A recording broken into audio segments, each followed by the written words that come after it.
Welcome back to Artificial Evidence. I am Owen Carver, and as always, the algorithm knows. Tonight, we travel to the outskirts of Birmingham, Alabama, where a once busy truck stop sits abandoned on the side of Interstate 65. To passing motorists, it is just another forgotten roadside relic. But for those who remember what happened there in the summer of 1989, it is something far more sinister. On the night of June 21st, 1989, 34-year-old Sarah Whitfield left her late shift at a local diner and started her short drive home. She never arrived.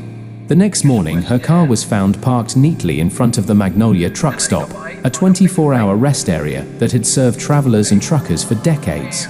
The driver's side door was locked, the engine was cold, and the only thing missing was Sarah. No one had seen her go inside. No one reported hearing anything suspicious. And in the days that followed, her disappearance would become the first in a string of cases that left this stretch of highway forever tainted. This is the story of the Magnolia Truck Stop vanishings. Sarah Whitfield was not the type of person to take unnecessary risks. She had grown up in Birmingham, worked as a waitress since high school, and was known for her kind but no-nonsense attitude. She had a daughter, 8-year-old Emily, and a quiet life that revolved around work, family, and routine.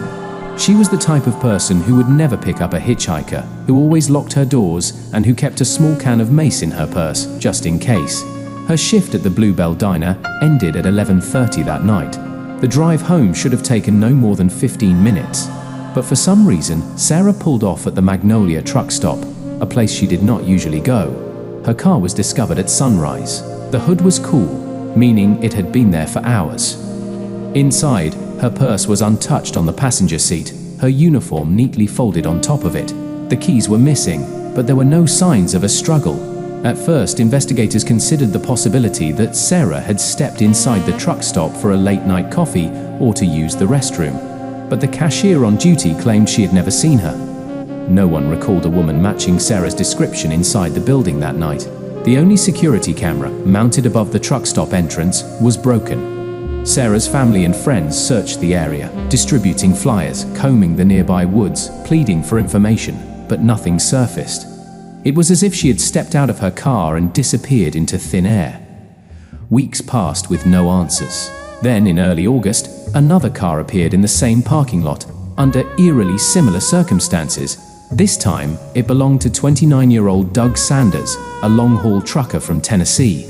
His rig was found parked along the rear lot, near the fuel pumps. Inside, the door was unlocked, the engine off. His belongings were inside, untouched, but Doug was gone.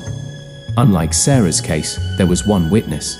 A fellow trucker, fueling up in the early morning hours, recalled seeing Doug standing outside his cab around 1 in the morning. He had been speaking to someone, a man.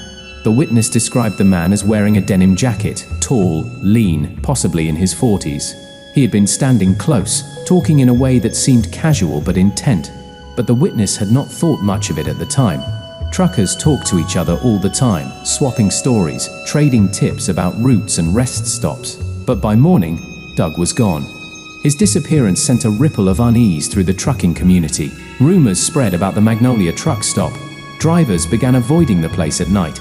And then, in October, it happened again. A third vehicle.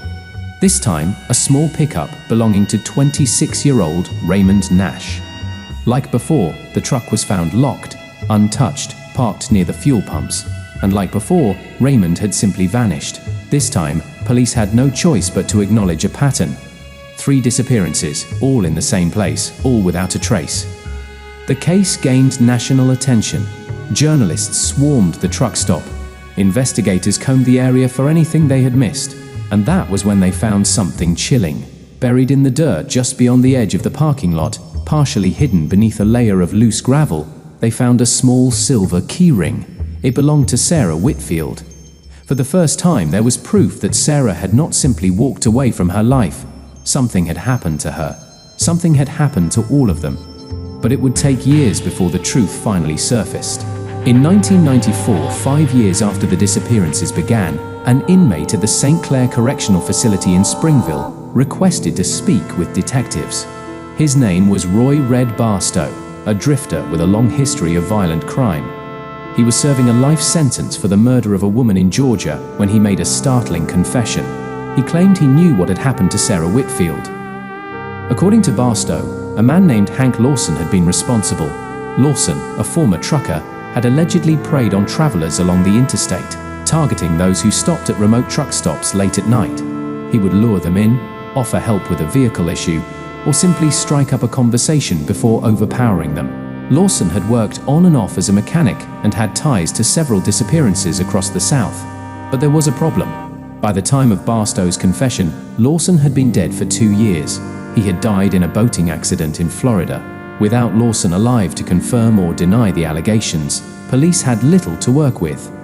Barstow's story was detailed, disturbingly so, but there was no physical evidence tying Lawson to the truck stop vanishings. The case once again went cold. Today, the Magnolia Truck Stop remains abandoned, its windows boarded, its sign rusting in the Alabama sun. No one has ever been charged in connection with the disappearances of Sarah Whitfield, Doug Sanders, or Raymond Nash. But the truth is out there, buried beneath the layers of time and silence. Maybe it was Lawson, maybe it was someone else, or maybe the real killer is still out there, watching, waiting, ready to strike again. Thank you for joining me on this episode of Artificial Evidence. If you enjoyed this story, be sure to like and subscribe. I am Owen Carver, and remember, the algorithm knows.